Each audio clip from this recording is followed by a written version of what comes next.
Depuis la période post-électorale relative à la chefferie de Dogandouchi, à ce jour, une folle rumeur d'enlèvement d'une jeune fille polarise les débats dans la capitale de l'Arewa. De plus en plus persistante, 7 mois après ces élections, cette rumeur a fait place à une cruelle et macabre réalité qui a plongé les populations de Dogandouchi dans l'effroi et la consternation. De quoi s'agit-il?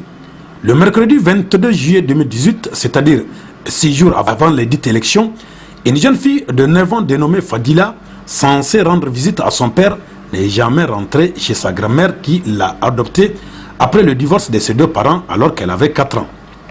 Mais il faut d'abord souligner qu'avant d'être adoptée par sa grand-mère, la petite Fadila était chez son père où elle avait été maltraitée par les co-épouses de sa mère. Corvéable de jour comme de nuit et soumise à toutes les affres de la servitude, Fadila doit son salut grâce à l'intervention de sa grand-mère maternelle qui obtint sa garde. Et depuis, elle a toujours horreur qu'on lui parle de ce père dont elle garde désormais des mauvais souvenirs. C'est pourquoi en cette matinée de mercredi 22 juillet 2019, quand elle annonça son intention de rendre visite à son père, sa grand-mère marqua sa surprise quant à la motivation l'ayant poussée à vouloir revoir ce père et qu'elle a fini par détester. Devant la détermination de la fillette, la grand-mère se plia et Fadila quitta le domicile pour la boutique de son père située dans le même quartier. Zanedou Alidou, père de la jeune Fadila, est natif de Douchi. Il est âgé d'environ 45 ans. Commerçant de son état, il gère son négoce aux alentours du marché de Dogandouchi. Un homme d'apparence respectable dont la moralité n'a jamais été écornée par un quelconque préjugé.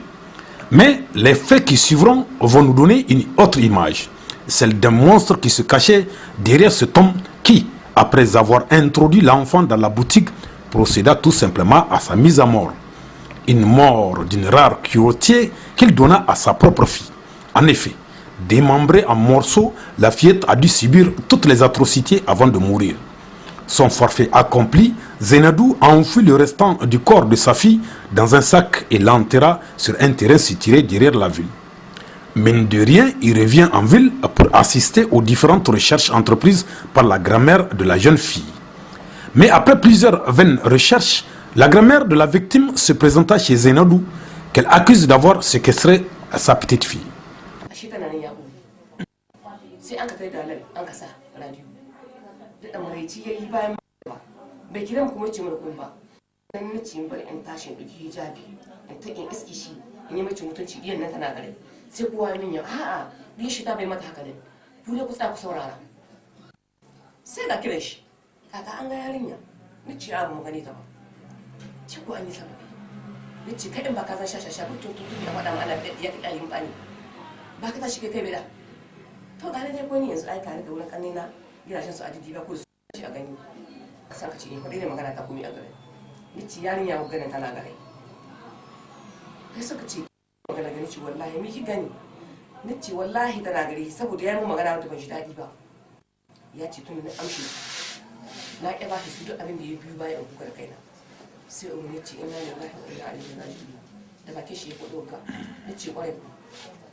Sur ce, elle décide d'alerter la police. Mais en dépit de 2 convocations qui lui avaient été adressées, Zenedou refusa de se présenter et décide enfin de prendre la fuite.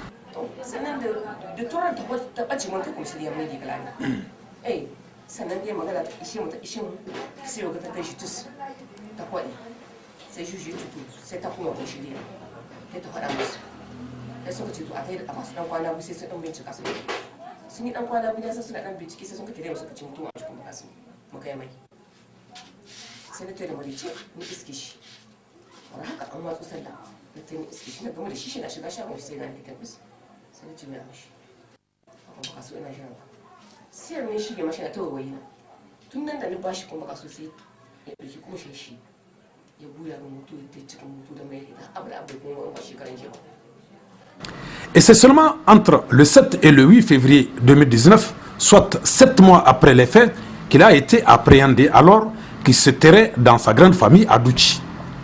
Conduit à la police, Sans aucune résistance, Zenadou fait des aveux en reconnaissant tout bonnement avoir tué sa fille.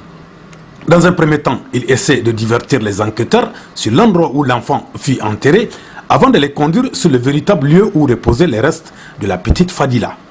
Il s'agit bien entendu d'ossements qui démontrent que le corps avait subi des sévices, probablement des prélèvements d'organes pour, dit-on, des faits de rituel. Après cette découverte macabre, les populations de Dogandouchi, qui n'en reviennent pas de leur dégoût et de leur surprise quant au comment un homme qui ne présentait aucun signe de déséquilibre mental ou psychique puisse être l'auteur d'un tel crime vis-à-vis de sa fille, sont encore sous le choc. Pour se donner une idée des véritables raisons qui pourraient justifier cet acte ignoble de Zenadou, certains observateurs pensent que ce dernier a tout simplement répondu à un appel d'offres qu'un certain candidat aux élections cantonales aurait lancé. Un avis d'appel d'offres pour prélever des organes humains, notamment sur une jeune fille, aux fins d'éventuels sacrifices. Ainsi, Zenadou aurait non seulement vendu sa fille, mais il a également accompli de ses propres mains la sale besogne. Pour corroborer cette hypothèse, des témoins affirment que durant sa fuite qui l'a conduit à Arlit, Zenadou aurait reçu 2 transferts d'argent de 1 500 000 francs chacun, soit un montant de 3 millions de francs CFA. Ces mêmes observateurs font le lien entre la disparition de la petite constatée le 22 juillet et la tenue des élections le 28 du même mois. D'autres sources rapportent également qu'après avoir avoué son crime, Zenadou aurait menacé de faire des révélations qui pourraient éclabousser certains. Mais quelle ne fut leur surprise d'apprendre qu'en lieu et place de révélation, l'intéressé s'est plutôt inscrit dans une logique de déséquilibre mental qu'il voulait faire admettre. Mais pour la grand-mère Safia et sa fille Saoudé, mère de la victime, quelles que soient par ailleurs les raisons ayant conduit l'auteur à cette barbarie, il faut que le lumière soit faite afin que tous ceux qui pourraient éventuellement être mêlés de près ou de loin à cette affaire soient punis avec toute la rigueur de la loi.